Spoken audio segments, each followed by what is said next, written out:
In 1935, at the north portal of Maiden Castle, Mortimer Wheeler stood amidst a chaotic, unrecorded trench. He realized his team had effectively erased the site's stratigraphic history, moving Earth too fast to see the layers. That moment was the breaking point of a discipline. To understand how we arrived at that ruin, we must look back at the origins of archaeology and ask, why did early archaeologists dig like treasure hunters? And who taught them to look at the dirt instead? For most of the 19th century, archaeology was a high-stakes hunt for trophies. The gentleman-collector mentality dominated. Elite figures viewed the earth as a vault to be cracked open. They sought the pristine statue, the golden brooch, or the ornate vessel to fill their private galleries.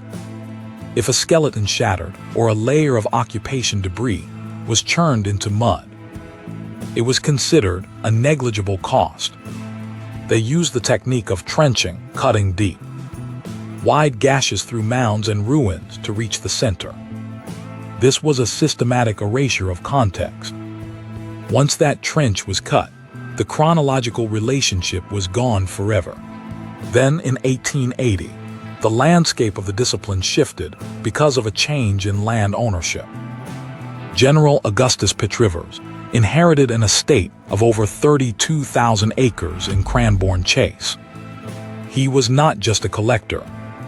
He was a man obsessed with the management of his own territory. He treated his massive estate as a controlled laboratory, applying rigid, military-style discipline to his excavations. He didn't just want objects. He wanted to map the human footprint across his land.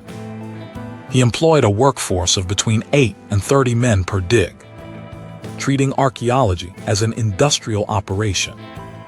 But how did the general's obsession dictate the limited budget that would eventually force his successors to confront the costs? This was the paradox of the general's work. He was systematic, but he was also a prisoner of his own frugality.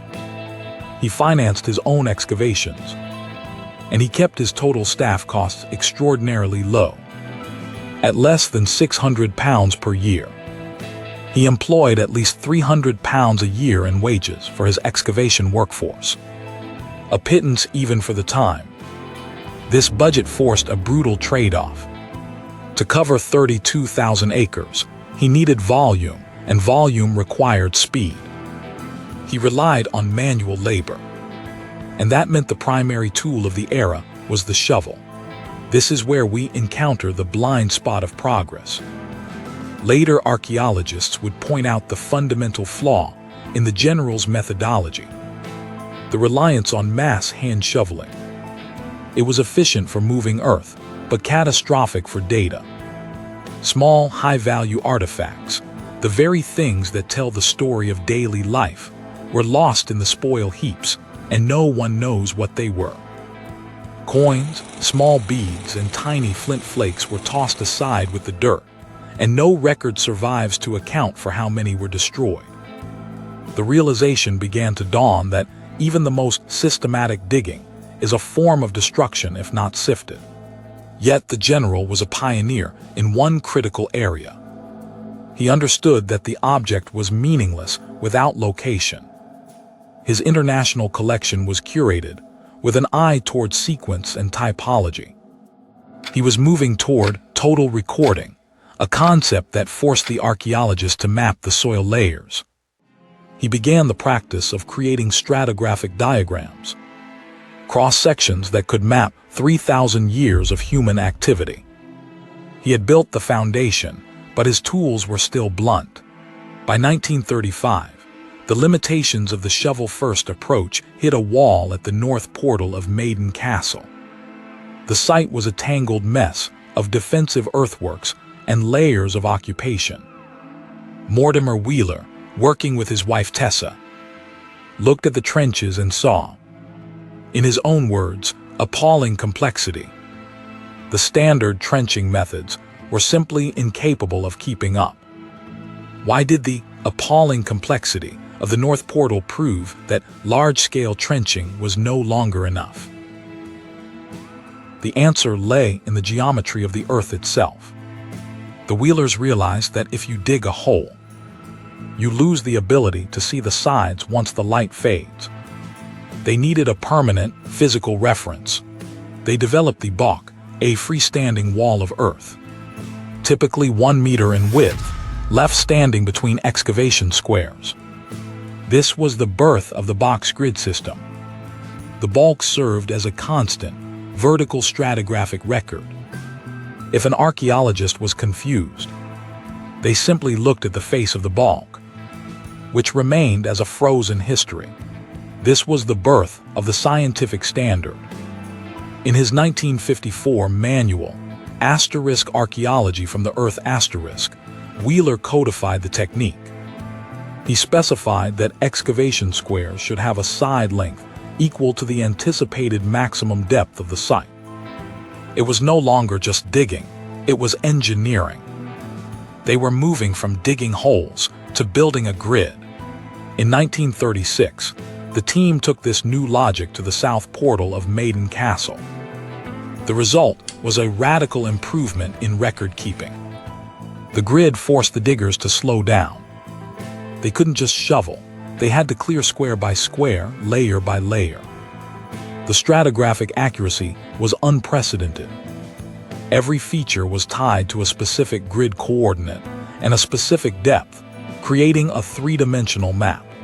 The final evolution came between 1952 and 1958 at Jericho. Kathleen Kenyon finalized the process by placing stratigraphy at the absolute center of the excavation. The heroic archaeologist, the individual digging for glory, was replaced by a team of systematic recorders. The balks were calibrated, ensuring that the evidence remained pristine until it was fully documented.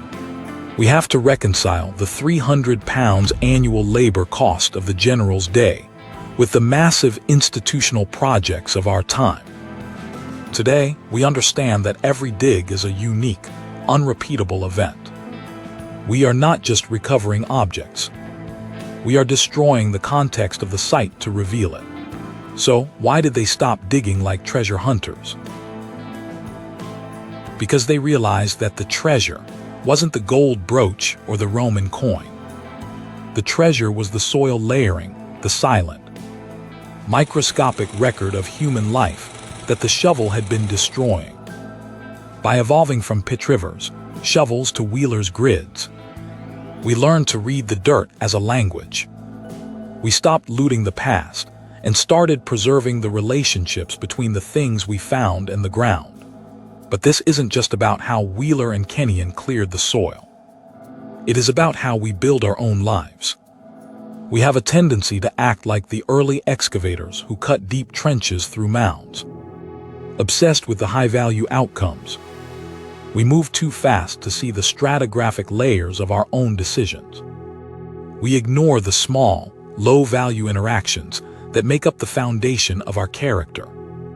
We need to build our own balks like the ones Wheeler left at Maiden Castle to force ourselves to stand still. If you don't leave a wall of earth between your actions, as the archaeologists did, you will eventually find yourself in a chaotic mess. We are the descendants of those who learned from the North Portal that the truth isn't found in the object, but in the context. So stop rushing to the bottom of the hole, start documenting the layers. The soil of your own history is the only evidence you have that you were ever here, just as the grid preserved the site. If you found this look into the mechanics of history valuable, consider hitting that subscribe button. Drop a comment below. What is one balk you've built in your own life to keep from losing your way? I'm interested to hear how you keep track of your own layers. Thanks for watching.